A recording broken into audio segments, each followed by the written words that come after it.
할렐루야, 참 놀랍죠. 감사합니다. 하나님의 말씀 디모데전서 4장 14절로 16절 말씀입니다. 함께 봉독합니다. 내 속에 있는 은사 곧 장로의 회에서 안수받을 때에 예언을 통하여 받은 것을 가볍게 여기지 말며 이 모든 일에 전심전력하여 너의 성숙함을 모든 사람에게 나타나게 하라. 내가 내 자신과 가르침을 살펴 이 일을 계속하라. 이것을 행함으로 내 자신과 내게 듣는 자를 구원하리라. 아멘.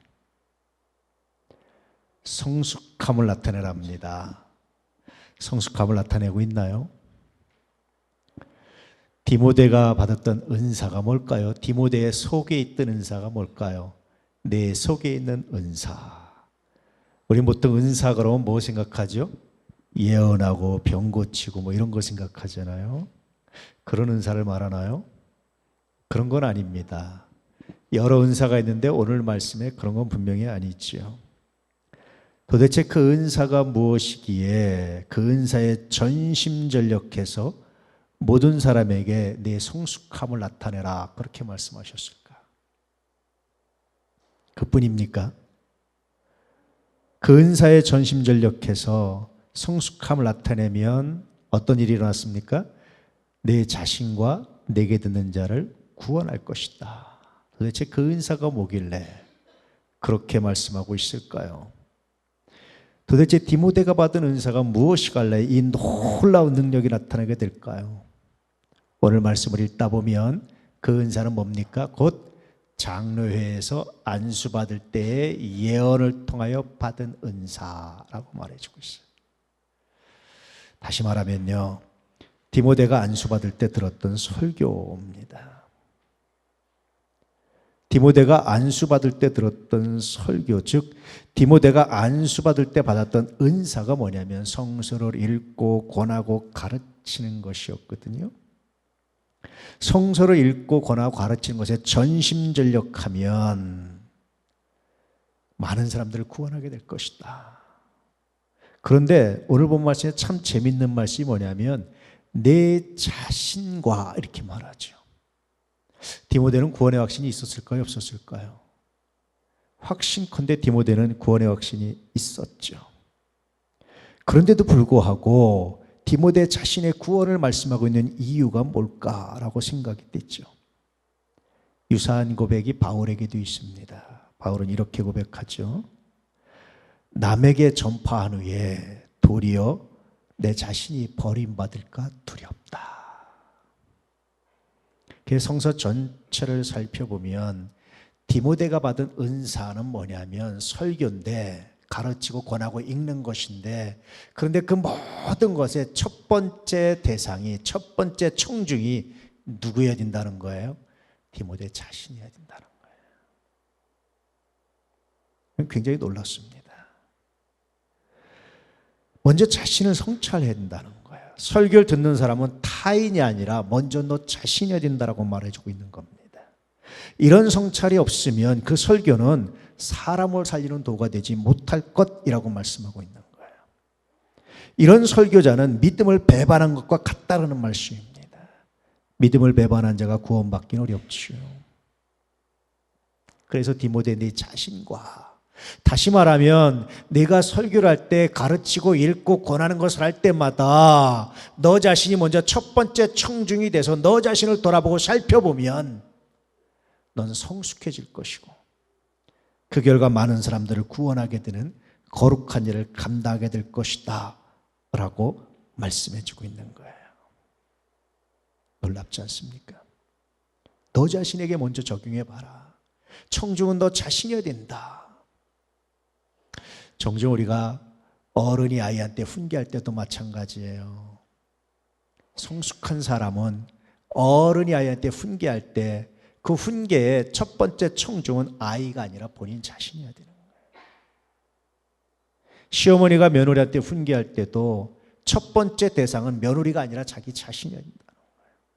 선생이 학생들에게 가르칠 때에도 첫 번째 대상은 아이들이 아니라 학생이 아니라 선생 자신이어야 한다는 거예요. 어려움 당하고 있는 친구에게 똑바로 하라고 올바로 하라고 권면하고 가르칠 때에도 말해줄 때에도 첫 번째 청중은 그 어려움 당하는 친구가 아니라 자기 자신이어야 된다라는 거예요. 그렇게 자신을 철저하게 통찰하고 살펴보면 비로소 성숙함을 경험하게 될 것이고, 그 성숙함이 너 자신과 듣는 많은 사람들을 구원하는 능력이 될 것이다. 그렇게 말씀해 주고 있는 거죠. 노래할 때도요, 여러분 노래 잘하는 사람들은 어떻게 합니까? 자기 소리를 정확히 들으면서 해요. 내가 지금 어느 정도 소리를 내고 있는지, 악보에 맞는 소리를 내고 있는지 들으면서 해요. 노래를 못하는 사람들 어떻게 하죠? 듣긴 듣는데 그 소리가 어떤 소리인지를 몰라요. 자기 소리를 못 듣는 사람은 음정도 박자도 틀리게 돼 있어요. 항상 먼저 자기 소리를 들을 줄 아는 사람, 다시 말하면 그 소리를 먼저 자신에게 적용할 줄 아는 사람, 자신이 먼저 들을 수 있는 사람, 그런 사람들이 노래도 잘하게 되는 거죠. 말을 할 때도요, 우리가 말하지만 먼저 그 말하는 내용을 본인이 먼저, 첫 번째 청중은 본인이 해야 된다고 말하고 있는 거죠. 교훈을 할 때도 물론 마찬가지입니다. 자기 소리를 들을 줄 아는 사람, 바로 이런 사람에게 주어진 열매가 성숙이라고 말하는 거예요. 한국교회가 슬픈 게 뭐냐면 성장은 했는데 성숙하지 못했다, 이런 평가들이 많아요. 그건 우리 그리스도인들의 모습들이 성장을 했는데 성경은 더 많이 알아가고 교회 생활은 점점 더 많이 알아가는데, 그런데 아는 만큼 성숙하지 못했다, 우리 안에 담지 못했다라는 처절한 반성입니다. 종종 그런 말 들어요. 우리 회사 사장님이 장로님입니다, 목사님. 근데 나는 우리 회사 사장 때문에라도 교회 안 갑니다. 왜 그래요? 먼저 자기 자신이 첫 번째 청중이 되지 않아서 그래요. 우리 어머니가, 우리 시어머니가 정말 기도 열심히 하는 권사님입니다. 근데 시어머니 때문에 교회 안 갑니다. 왜 그렇습니까? 첫 번째 청중이 자기 자신이 아니라서 그래요. 디모데에게 바울 이렇게 말하는 겁니다. 항상 첫 번째 청중은 너여야 된다. 그렇게 너 자신이 첫 번째 청중이 되어 그 말씀에 너를 비춰보고 처절하게 너를 통찰해 볼 때 비로소 네가 성숙함을 이루게 될 것이고, 그 성숙이 많은 사람들을 구원하게 될 것이다. 목사로서 제일 괴로운 말씀이 이 말씀이에요. 설교할 때마다 정말 괴롭고 힘든 게 이겁니다. 사실은요, 목회가 뭐가 어렵냐 물어보면 저는 이게 어려워요. 이것 때문에 정말 심각하게 고민해서 목회 그만두려고 포기하려고를 정말 심각하게 고민한 적이 3번 있었습니다. 아주 정말 심각한 고민이. 나처럼 부족한 사람이, 나도 잘 못하는데 화날 때 그 말씀에 내가 나를 먼저 청중에서 비춰보고 내가 설교한 만큼 내가 못 사는데 어떡할까, 이것 때문에 정말 괴롭고 힘들었었어요. 그런데 그 괴로움과 그 힘듦이 은혜가 되기 시작하는 때가 있어요. 그때 비로소 하나님의 은혜가 이거구나, 예수 그리스도의 십자가가 바로 이것이구나, 하나님의 능력이 바로 이것이구나 처절하게 깨닫고 회복되었던 기억이 있습니다. 그래서 여러분, 성숙해라. 다시 말하면 말씀을 먼저 너 자신에게 적용해라. 디모데가 전심전력해야 하는 건 마찬가지로 우리 모두가 전심전력해야 되는 것이 바로 이것이라고 말씀하고 있는 겁니다. 이것에 실패하면 아무리 유창한 말로 복음을 전해도 그 복음은 아무런 능력도 힘도 없을 거라고 말씀하고 있는 거예요. 좀 더 묵상하면 성숙이란 뭐냐? 모든 교훈을 자기 자신에게 먼저 적용할 때 주어지는 선물이 바로 성숙이라는 겁니다. 주님은 바리새인들과 서기관들을 이렇게 책망하셨어요. 남들의 어깨에는 무거운 짐을 지우고 정작 자기 자신들은 손가락으로도 움직이려 하지 아니한다. 바리새인들, 서기관들에 대한 주님의 책망을 오늘 본문 말씀으로 이해하면 그런 겁니다. 그들은 성숙과 무관한 사람들이었다. 성숙하지 않으면서 성숙한 척하고 남들에게 교훈하고 가르치고 율법을 지키라고 명령했던 것이 바로 그들의 죄였고 실패였다고 말씀해 주고 있는 거예요. 성숙하지 않으면서, 모르면서 아는 척, 하지 않으면서 하는 척. 주님의 평가에 의하면 그들은 천국문을 막고 서는 사람, 외식하는 사람이었다라고 말씀해 주고 있죠. 화 있을진저 외식하는 서기관들과 바리새인들이여, 너희는 천국문을 사람들 앞에서 닫고 너희도 들어가지 않고 들어가려 하는 자도 들어가지 못하게 하는도다. 얼마나 처절합니까? 얼마나 슬픕니까? 자기 자신이 첫 번째 청중이 되지 못한 사람들의 종말이 이와 같다라고 말씀하고 있는 거예요. 본문은 바로 이것을 경계하고 있습니다. 우리 교회에서 목회하셨던 목사님 중에 이신 목사님이라고 있어요. 정말 탁월하신 분입니다. 그분이 그런 말을 해요. 네가 성경을 해석하려고 하지 말고 성경이 너를 해석하게 해라. 정말 멋진 말입니다. 네가 항상 첫 번째 청중이 되어라. 그런 말이기도 합니다. 그렇게 말씀으로 나 자신을 책망해보고 돌아보면 가장 먼저 나타난 현상이 있는데 그것이 바로 괴로움이에요. 사랑해. 이 말씀이 여러분 어떤 배경에서 한 말씀입니까? 사랑할 만하고 좋을 때 성서는 그런 말씀하지 않아요. 정말 미움이 솟구칠 때, 사랑하기 정말 힘들 때, 그때 항상 성서로 나를 비춰오면 사랑해 하는 말씀이 들려요. 인내해. 이 말씀으로 나를 비춰보면 정말 내가 인내하기 어려울 때, 하나님 내가 지금 이때까지인가 더 이상은 못 참습니다라는 생각이 들 때마다 인내해. 이 말씀으로 나를 비춰보는 거죠. 그 말씀이 내 혼과 영과 관절과 골수를 찔러 쪼개면서 내 안에 있는 가장 깊은 생각들을 드러내기 시작하는 거예요. 가장 깊은 생각이, 가장 속에 있는 생각이 드러날 때 어떤 모습일 것 같아요? 그 안에는 부끄러움이 있고 그 안에는 죄가 있어요. 얼마 전에 어떤 박사 논문을 쓰는 분이 한번 찾아왔어요.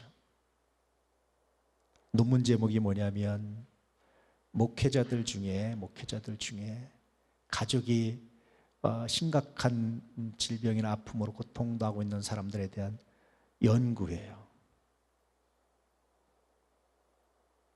그 안에 뭐가 있을까요? 저는 종종요, 가족 중에 부모가 아파할 때, 부모하고 자녀하고는 달라요. 부모가 아파할 때 자녀들이, 부모가 아픈 것이 정말 슬프지만 한꺼풀을 딱 벗겨보면 뭐가 보입니까? 병원비. 자식 중에 누가 감당할 거냐. 근데 그것도 좀 덜해요. 좀 더 한꺼풀을 더 벗겨보면 뭐가 나올 것 같아요? 내가 싫은 거예요. 나는 부담이 싫은 거예요. 나는 감당하기 싫은 거예요. 이게 이 죄와 부끄러움을 덮어버리고 뭐로 포장합니까? 다른 것들로 포장하는 거예요. 형제들이 똑같이 해야지. 어려운 형제도 있고 좀 나은 형제도 있잖아요. 똑같이 해야지. 내 걸 감추고 싶고 죄를 감추고 싶고. 우리의 마음과 생각이 드러나면 그런 게 보여요. 말씀으로 비추면 그런 게 보여요. 그럴 때 얼마나 괴롭습니까? 그런데 그 괴로움을 가지고 주님께 나아가는 게 하나님, 내가 사실은 겉으로는 이런 마음이지만 내 진짜 속에는 말씀으로 비춰보니까 이런 마음들이 있어요. 어떡하죠? 어떡하죠? 나의 결핍, 나의 약함, 나의 불의, 하나님 어떡하죠? 그렇게 고백하고 주님 바라볼 때마다 선명하게 십자가가 떠올라요. 나의 불의와 나의 약함을 치유해 가시는 그분. 그래서 그리스도 예수 안에 있는 생명의 성령의 법이 죄와 상황에서 나를 해방하는 하나님의 은혜를 경험하게 돼요. 그 순간 하나님, 내가 감당하기 원합니다. 감당할 힘 주실 줄 믿습니다. 다른 사람 똑같이 균등하게라고 말하기 전에 하나님 내가 할 일을 하게 해주십시오. 기도하고 하나님 감당하게 해주십시오. 기도할 때마다 하나님 얼마나 은혜 주시는지, 해방의 기쁨을 주시는지, 놀라운 능력을 주시는지. 문제를 보고 외면하고 피하는 이유는요, 싫어서예요. 싫어서. 너도 똑같이 라고 말하는 것도요, 누군가 어려운 걸 알매도 불구하고 그에게 무거운 짐을 던지는 이유는 싫어서 그래요. 싫어서. 선교회가 있잖아요. 회비도 똑같이, 물론 기본적으로 해요. 그렇지만요, 누군가 더 어려울 수 있어요. 짐지기 싫어서, 내가 더 헌신하는 게 싫어서, 내가 더 하는 게 싫어서 그 부끄러움을 감추려고 똑같이 평등하게 혹시 말하고 있지는 않았는지, 말씀으로 나를 비추면 정확하게 드러나요. 그 순간 하나님께 무릎 꿇고 하나님 어쩌죠? 예수님의 십자가가 똑같이였나요?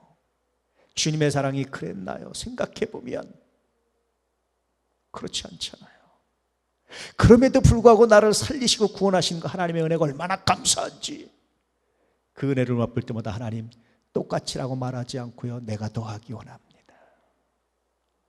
누구 때문에라고 말하지 않고요, 내가 먼저 손을 내밀기 원합니다. 왜냐하면 하나님의 은혜가 나에게 그렇게 임했기 때문입니다.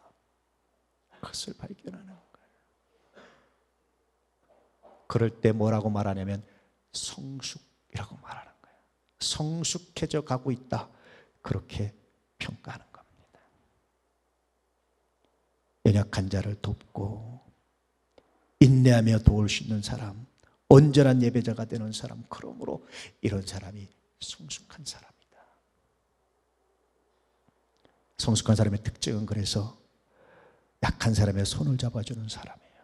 마치 선생이 아이의 손을 잡아주듯이 잡아주는 사람이에요. 지난주에요, 나갔다가 길에 가는데 아이들이, 유치원인지 어린이집인지 꼬마 아이들이 병아리처럼 선생님 따라 철철철철 길을 걸어가는데 보니까 서로 손을 잡고 다 이렇게 아이들이 짝짝이 손을 잡고 걸어가고 있어요. 근데 여러분, 거기도 잘 보면 아이들이 서로 뭐가 있습니까? 썸씽이 있어요. 아이들의 썸씽이. 그래서 걸어가는데 유독 선생님이 한 아이의 손만 딱 잡고 걸어가는 거예요. 나머지 애들은 뒤따라오고, 신호등 앞에 서니까 선생님이 신호등에 설명을 해주는데, 제가 바로 옆에 서 있었거든요. 설명을 해주는데 그 아이한테만, 뒤에 있는 아이는 듣지도 않고 크게 말하지도 않아요. 그 아이한테만 설명을 해줘, 귀에다 대고. 그래서 제가 생각했어요. 저 아이는 누굴까? 친척일까? 특별히 가까운 사람의 애일까? 아니면 좀 뒤떨어지는 애일까? 아니면 좀 탁월한 애일까? 고민이 돼서 제가 현직 어린이집 선생님한테 물어봤어요. 도대체 어떤 때 손을 잡아주느냐라고 물어봤더니 대개는요, 좀 처지는 아이 손을 잡고 걸어가요, 그렇게 대답을 하더라고요. 그래요. 선생님이 선생님이라는 것 때문에 뭐 합니까? 자기보다 약한, 가장 약한 아이의 손을 잡고 걸어가요. 근데 그 선생님이 다시 선생님이라는 직분을 내려놓고 자기 삶으로 돌아오면 자기도 여전히 뭡니까? 돈 문제로, 자식 문제로, 부모 형제 문제로, 사랑 갈등 문제, 여러 가지로 아파하는 불완전한 존재예요. 근데 다시 아이들 앞에 설 때는 뭐죠? 자기가 좀 더 나이 먹고 선생이고 좀 더 자기 인생을 더 살고 좀 더 많이 배웠다는 것 때문에, 그 아이보다 최소한 더 성숙했다는 것 때문에 뭐 합니까? 그 아이의 손을 잡고 설명해 주고 있더라고요. 우리가 여러분 성숙하다고 해서 의인은 아니에요. 완전하지 않습니다. 여전히 우리는 작은 죄에 넘어지고 작은 감정에 넘어지고 쓰러지고 자빠지는 불완전한 존재들이에요. 그럼에도 불구하고 늘 말씀으로 나를 비춰보고 하나님의 은혜를 깨달았기 때문에 나보다 더 약한 자들의 손을 잡아줄 줄 아는 사람, 이런 사람이 성숙한 사람이고, 이런 사람을 통해서 다른 사람을 구원하시는 하나님의 역사가 있다라고 말씀하시는 거예요. 마치 흔들리는 배에서 한 손은 난간을 잡고 한 손으로는 흔들리는 사람을 잡아주는 것처럼, 말씀으로 너 자신을 비춰보면 너의 약함을 발견하는 그 순간 너는 주님의 손을 잡을 것이고, 주님의 손을 잡은 그 손을 놔두고 다른 한 손으로는 더 약한 자의 손을 잡아줘서 그들도 구원받게 하라, 이 말씀을 하고 있는 겁니다. 옆에 여러분이 잡아줘야 될 약한 손이 보이십니까? 나도 힘들어요, 나도 못해요, 나도 부족해요, 내가 뭔데 잘난 척 해야 되겠어요 라고 말하고 있습니까?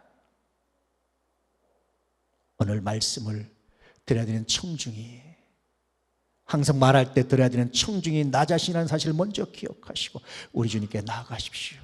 그러면 주님이 손을 잡아주시고 나머지 한 손을 통해서 다른 사람의 손을 잡아줄 수 있는 놀라운 능력이 생기게 될 줄로 믿습니다. 그것이 바로 성숙이라고 말씀해주고 있어요. 이 성숙이 사람들을 구원하는 열매가 될 것이라고 말씀하고 있습니다. 내 자신과 내게 듣는 자를 구원하리라. 성숙의 열매는 그래서 구원입니다.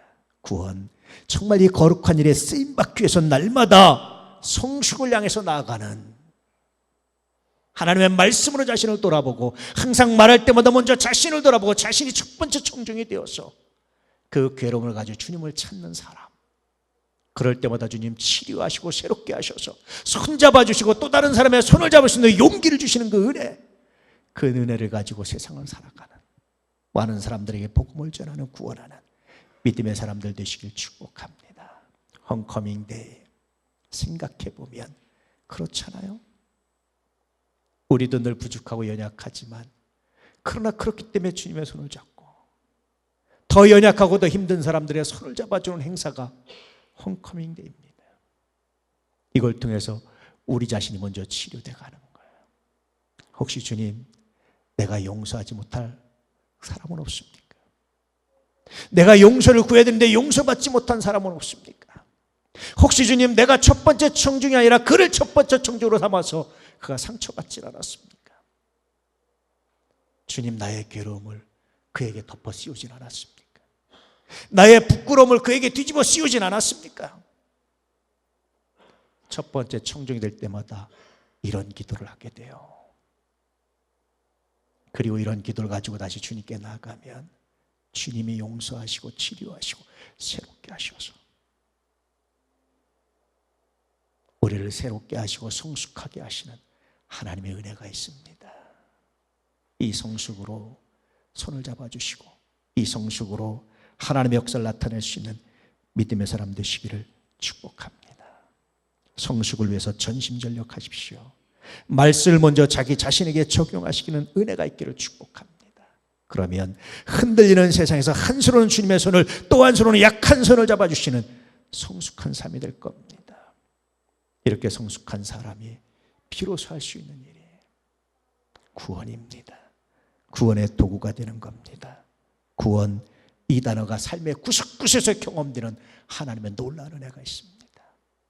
사랑하는 우리 도난 가족들에게 구원, 이 단어와 친밀한 삶이 되시기를 축복합니다. 어떻게 해요? 성숙함으로. 할렐루야. 오늘 말씀 묵상하며 잠깐 우리 묵상하며 기도해 보겠습니다. 하나님, 혹시